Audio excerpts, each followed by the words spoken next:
नमस्कार. मी विश्वास उडगी. आपण आता एका महत्त्वाच्या प्रश्नावरती बोलणार आहोत, जे एफ-सी-आर-ए म्हणजे फॉरेन कॉन्ट्रिब्युशन रेग्युलेशन ॲक्ट हा कायदा आहेच, पण पार्लमेंटमध्ये अमित शहाच्या खात्यातर्फे एक बिल सादर होणार आहे. पार्लमेंटमध्ये लॉकजम आहे. अमित शहा आणि मोदी पार्लमेंटला फेस करत नाहीयेत. राहुल गांधी प्रश्न विचारतायत. संपूर्ण विरोधी पक्ष प्रश्न विचारतोय. अमित शहा हाजीर हो. अमित शहा गायब आहेत. नरेंद्र मोदी गायब आहेत. पण आत्ता अमित शहाना ज्या मुद्द्यावरती येऊन पहिल्यांदा पार्लमेंटमध्ये यावं असं वाटतं, त्याकरता किरण रिजिजू हे राहुल गांधींना भेटले. तो मुद्दा म्हणजे फॉरेन कॉन्ट्रिब्युशन रेग्युलेशन ऍक्ट. त्याच्यामधल्या बदलाबद्दल हे बिल सादर होण्यापूर्वी या देशातल्या लोकांनी काही आक्षेप घेण्यापूर्वी आणि खासदारांनी काही आक्षेप घेण्यापूर्वी जे आक्षेप नोंदवले आहेत ते अमेरिकेतून आलेले आहेत. ते अमेरिकेतून आलेले आक्षेप, होय, अमेरिकन गव्हर्नमेंटचे प्रतिनिधी आक्षेप घेत आहेत की हे बिल या पद्धतीने या फॉर्म मध्ये सादर होता कामा नयेत. आणि जर सादर झालं तर भारताचे आणि अमेरिकेचे संबंध पुन्हा बिघडतील. आणि त्याला उत्तर दिलंय भारताच्या विदेश मंत्रालयाच्या प्रतिनिधीने की हा आमच्या देशाचा प्रश्न आहे. या बिलामध्ये आम्ही काय आणणार आहोत किंवा काय आणणार नाही आहोत हा आमच्या देशातला अंतर्गत प्रश्न आहे. तुम्ही कोण होताय आम्हाला रोखणारे? ही जी काही मांडणी आहे, ही जी काही भूमिका आहे मिनिस्ट्री ऑफ एक्सटर्नल अफेअर्सची, की जे उत्तर देत आहेत अमेरिकेच्या विदेश खात्याला किंवा अमेरिकन गव्हर्नमेंटला. ज्या ट्रम्पच्या एका फोनवरती मोदी सरेंडर होत आहेत, तो अमेरिकेचा आणि भारताचा डील आता जवळजवळ झालेला आहे. पण एफ-सी-आर-एच्या प्रश्नावरती मात्र भारत सरकारची भूमिका आहे, आम्हाला सांगणारे तुम्ही कोण? आणि त्यांनी अजून खबरदार म्हटलेलं नाहीये. खबरदार अमेरिकेने केलेले आपल्याला, जर तुम्ही हे केलं तर भारताचे आणि अमेरिकेचे संबंध हे अधिक धोकादायक अवस्थेत येऊ शकतात. काय प्रश्न आहे हा? फॉरेन कॉन्ट्रिब्युशन रेग्युलेशन ऍक्ट याच्यामध्ये इतक्या वर्षामध्ये अनेक बदल घडलेले आहेत आणि अगदी स्वाभाविकपणे वेळोवेळी बदल हे करावे लागतात. पण आता होणारे बदल हे नेमके त्याचं स्वरूप काय असेल हे पूर्ण तपशील बिल जे आहे ते खासदारांच्या हातात आहे किंवा मांडलं जाईल तेव्हा हातात येईल. ह्युमन राईट्स या विषयावरती काम करणारे नॉन गव्हर्नमेंटल ऑर्गनायझेशन्स म्हणजे NGO यांना प्रचलित कायद्याप्रमाणे अनेक देशांमधून ज्या मदत करणाऱ्या संस्था आहेत त्या डॉलरमध्ये करतात, पाऊंडात करतात, येनमध्ये करतात, युरोमध्ये करतात. यांनी कोणत्या NGOना किती पैसे दिलेले आहेत आणि किती NGOजना आतापर्यंत अशा तऱ्हेने फॉरेन कॉन्ट्रिब्युशन मिळाले आहेत याचा लेखाजोखा 2022 आणि 2024 या कालखंडात मिनिस्ट्री ऑफ होम अफेअर्सने केलाय.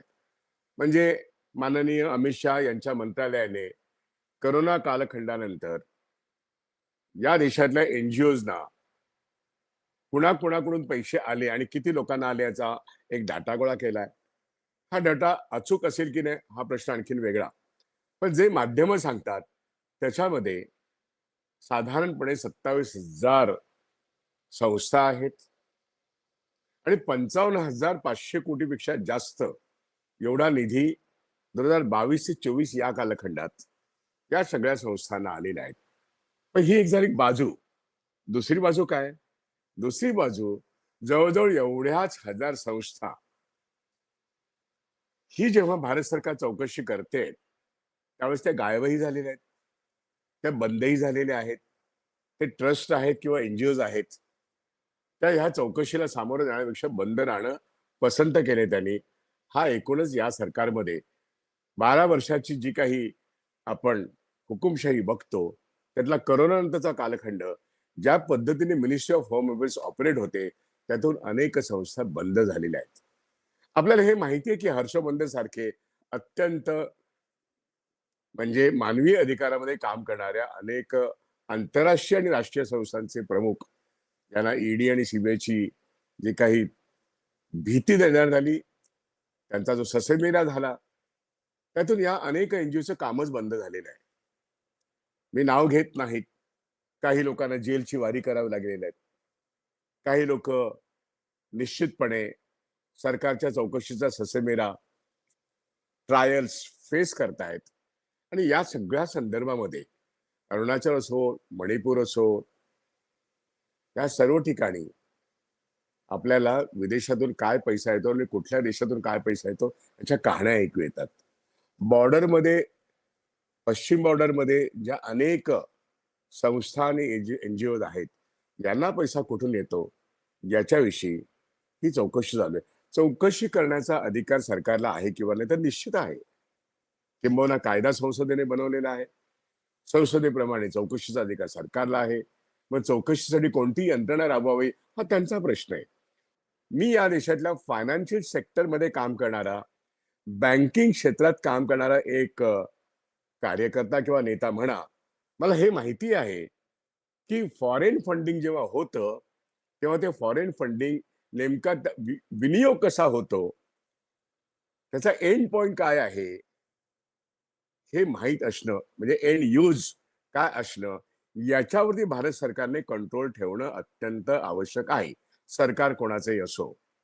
भारत सरकार काँग्रेसच्या कालखंडामध्ये वेळोवेळी याच्यावरती जबर निगराणी ठेवत आली आहे आणि त्यामुळे भारतातल्या एनजीओजना कुठून पैसा येतो आणि कसा येतो, याकरता कोणत्या कारणासाठी तो वापरला जातो, अगदी किंवा फोर्ड फाउंडेशन असो किंवा अन्य कोणतेही विदेशी पुरस्कार असो किंवा मोठ्या मल्टीनॅशनल कंपन्यांनी ठेवलेले अवॉर्ड्स असो, हा पैसा कुठून येतो आणि कसा येतो आणि कसा वापरला जातो, ह्या सगळ्यावरती निगराणी असणं ही आवश्यक गोष्ट आहे. अर्थातच नरेंद्र मोदी यांना वाचाच फुटत नाही आणि हे दोघंही पार्लमेंटमधून गायब आहेत. पार्लमेंट 13 तारखेपर्यंत आहे आणि 13 तारखेपर्यंत दोघंही गायब असताना आता फॉरेन कॉन्ट्रीब्युशन रेग्युलेशन ऍक्ट काही घेणे त्यांना आणायची आहे आणि अमेरिकेतून दबाव येतोय, आणलं खबरदार. ते खबरदार का म्हणतात? कारण भारतातल्या ख्रिश्चन मिशनरी आहेत, त्यांच्या शाळा आणि कॉलेज याचबरोबर चर्चेसमध्ये येणारा पैसा डॉलर आणि पाऊंडाच्या आणि युरोच्या संदर्भात जो येतोय, याच्यावरती या केंद्र सरकारला एक कंट्रोलिंग पॉइंट हवा आहे. म्हणायला काही चुकीचं नाहीये, पण असं कंट्रोल नाहीये का? आहे. पण हिंदू धर्माच्या देवळांमध्ये येणारा पैसा, मग ते तिरुपती असेल, ते केरळ मधलं पद्मावती असेल किंवा एक्झॅक्टली सांगता येणं कठीण आहे, जेवढी काही हिंदू देवळं आहेत या देशामधली अत्यंत महत्वाची, ज्याच्यामध्ये लाखो कोटी येतात, तुम्हाला आम्हाला हे माहित असणं आवश्यक आहे, याच्यावरती इन्कम टॅक्स नाहीये. मी माझ्या अनेक व्हिडिओतून पूर्वी सांगितलेलं आहे, भारतीय बजेटमध्ये जर हा पैसा अकाउंटेबल झाला तर भारत हा जगातला सर्वात श्रीमंत देश होऊ शकेल, किंबहुना तो आहे. पण या मंदिरातल्या दानपेटीत येणारा पैसा तो काळा का पांढरा हे ठरवणं आवश्यक आहे. आणि आता पांढऱ्याचा पैसा काळा होतो, काळाच होतो, कारण त्याची अकाउंटेबिलिटी नाहीये, त्याचा हिशोब नाहीये ना, तो ट्रस्टचा हिशोब कोणी देत, कारण असा कुठला कायदा नाहीये आणि पार्लमेंटच्या बजेटमध्ये त्याचं रिफ्लेक्शन नाहीये, त्याच्या इन्कम टॅक्स ऍक्ट मध्ये तो प्रतिबिंबित होत नाहीये. पण हीच गोष्ट मस्जिदमध्ये येणाऱ्या पैशाची मिडल ईस्ट मधून आणि हीच गोष्ट ख्रिश्चन धर्मियांच्या संघटनांमध्ये येणारा पैसा ह्याच्यामध्ये पण आहे. त्यामुळे एकाच धर्माच्या बाबतीत आपल्याला बोलून चालणार नाही, तर अनेक धर्मांच्या ज्या काही ट्रस्ट आहेत आणि ज्या काही इन्स्टिट्यूशन्स आहेत, ज्याच्यामध्ये वर्षानुवर्ष म्हणजे स्वातंत्र्यापूर्वीपासून ज्या 200 वर्ष ब्रिटिशांनी राज्य केलं तर त्याही पूर्वी ज्यांनी या देशावरती सत्ता गाजवली, ज्यांचं फंडिंग यांच्या धर्मस्थळांवरती आणि अनेक ठिकाणी जे येतंय, याचं रेग्युलेशन करणं स्वतंत्र भारतानंतर जो कायदा झाला जो संसदेने पास केला तो एक मापदंड आहे. या मापदंडामध्ये जर आता बदल करायचे असतील तर सर्व पक्षाच्या लोकांना विचारात घ्यायला नको का? राहुल गांधी म्हणतात ते बरोबर आहे. तुम्ही आणा ना हा प्रश्न सर्व पक्षांच्या बैठकीमध्ये आणि चर्चा करा सर्व पक्षांच्या समोर. असं होत नाहीये. अमित शहा जर जंतर मंतरला झालेल्या लाठीमाराची जबाबदारी घेत नाहीये, नरेंद्र मोदी हे ते जबाबदारी घेत नाहीत, म्हणजे हा प्रश्न राहुल गांधींनी नरेंद्र मोदींच्या घरासमोर जाऊन तमाम विरोधी पक्षांच्या लोकांना घेऊन जे अत्यंत सुरक्षा स्थळ आहे त्या ठिकाणी जीवाची बाजी लावून ते गेले आणि सगळे खासदार त्यांच्या बरोबर राहिले. असे सगळे खासदार सांगतात आमची मिटिंग घेऊन सांगा तुम्हाला काय बदल घडवायचे foreign contribution of regulation act मध्ये तुमचे बदल काय आहे त्याच्यावर चर्चा करा. संसदेमध्ये बिल आणणार आणि मग कोणीही नसताना पास करणार. ही गेल्या 12 वर्षाची तरा आहे. ते किसान लॉज असो किंवा कामगार कायदे रद्द करून 4 लेबर कोड असोत किंवा अणुशक्ती विषयक शक्ती नामक बिल आणून संपूर्ण त्याला आपण असं म्हणतो अत्यंत सुरक्षित क्षेत्र न्यूक्लिअर सेक्टर मध्ये फॉरेन डायरेक्ट इन्व्हेस्टमेंट 100% आणणं. हा कायदा पास होत असताना किती खासदार संसदेमध्ये हजर होते? तो कायदा पास झाला. देशाच्या सुरक्षेला नख लावणारा कायदा तिथे विदेशी भांडवल न्यूक्लिअर सेक्टर मध्ये येतं आणि एफसीआरआय मध्ये होय एनआरआयचा पैसा एफसीआरआय मार्फत चर्चेसमध्ये येतो, मशिदीमध्ये होतो आणि देवळांमध्ये पण येतो, एनजीओच्या संस्थांमध्ये पण येतो. मग विरोधी पक्षांशी बोलायला नको? हे संसदेत कायदा करणारे लोक आहेत, त्यांना लोकांनी निवडून दिलेलं आहे. त्यांना आधी विश्वासात घ्या, त्यांना समजावून सांगा. ते जर झालं नाही तर बाहेरून येणारा ट्रम्प प्रशासनाचा दबाव आम्ही सहन करणार नाही. तुम्ही ऑलरेडी ट्रम्पला सरेंडर केलेले लोक आहात आणि तुम्ही या मुद्द्यावरती आम्ही आमचं बघू, तुम्ही दखल घेऊ नका. अरे पण तुम्ही तुमच्या या देशाच्या विरोधी पक्षाला तरी विचारा की एफसीआरए मध्ये बदल कोणते करावे, कोणता फॉरेन फंड कोणत्या चॅनल मधून येतो तेव्हा तो देश विभागात होतो. याच्यामध्ये आरएसएस कडे येणारा पैसा चांगला, विश्व हिंदू परिषदेकडे येणारा पैसा चांगला, भारतीय जनता पक्षाकडे येणारा पैसा चांगला आणि इतरांकडे येणारा तो पैसा मनी लॉन्ड्रिंगचा पैसा आहे. अशी एक नवीन लँग्वेज लोकांपुढे मांडून आज कोणाचं हित साध्य जाणार आहे? तुम्हाला एफसीआरए बद्दल चांगला कायदा करणं होय निश्चित आवश्यक आहे, पण तत्पूर्वी एक खबरदारी घ्या. स्वतःहून रामनवमीचा रामलल्लाच्या दानपेटीतला पैसा याच्यावरती तुम्हाला सुप्रीम कोर्टाच्या वतीने एसआयटी बसवायची तयारी आहे का? तुम्हाला या देशामध्ये पीएम केअर फंड तुम्ही आरटीआयच्या बाहेर ठेवलात, तुम्ही ट्रस्ट केलात, पण तो प्रायव्हेट ट्रस्ट केलात, त्याचा हिशोब देत नाहीत. किमान सांगा पीएम केअर फंड निर्माण झाल्यापासून किती लाख कोटी रुपये त्यात आहेत आणि त्याचा विनियोग कसा झाला ते तरी सांगा. जरा जाब द्या, हिशेब द्या.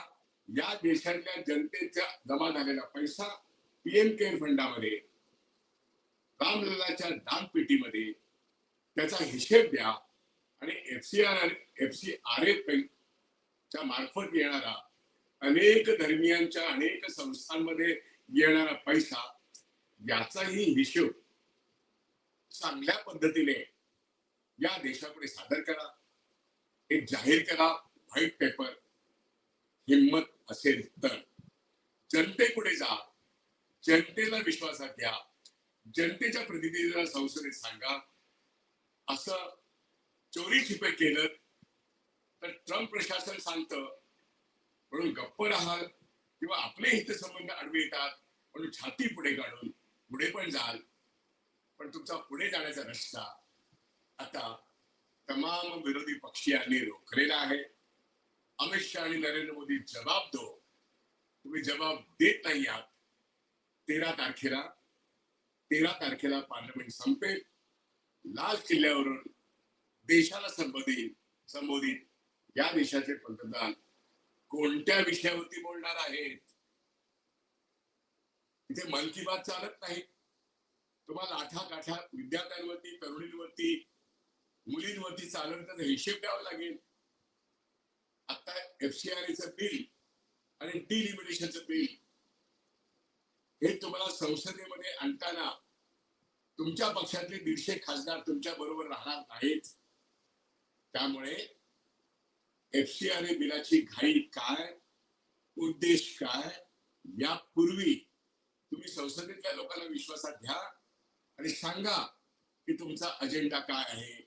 नाहीतर राष्ट्रपती, पंतप्रधान, उपाध्यक्ष, अध्यक्ष ही सगळी अत्यंत महत्वाची पद आहेत. त्या पदांचा अपमान चाललेला आहे. जनता हे समजून आहे आणि म्हणून आज या देशातल्या पंतप्रधानाला जनतेला फेस करणं कठीण जाणार आहे. लाल किल्ल्यावरून काय भाषण करणार आहे जर तुम्ही संसदेत जाणार नसाल तर, असा प्रश्न जनता विचारत आहे. आणि म्हणून PM केअर फंडामध्ये कुठून आले पैसे, कसे झाले खर्च झाले पैसे ते न सांगता FCRA मध्ये तुम्हाला एक बिल आणायचे आहे. कोण कोणाचं संरक्षण करू पाहते हे लोकांना कळलं पाहिजे. मी इथेच थांबतो. अनेक प्रश्न अनुत्तरित आहेत, याची उत्तरं मिळायला पाहिजे. नाहीतर मोदी सरकारला लोक मोडीत काढतील. तो दिवस दूर नाहीये. इथेच थांबतो. धन्यवाद.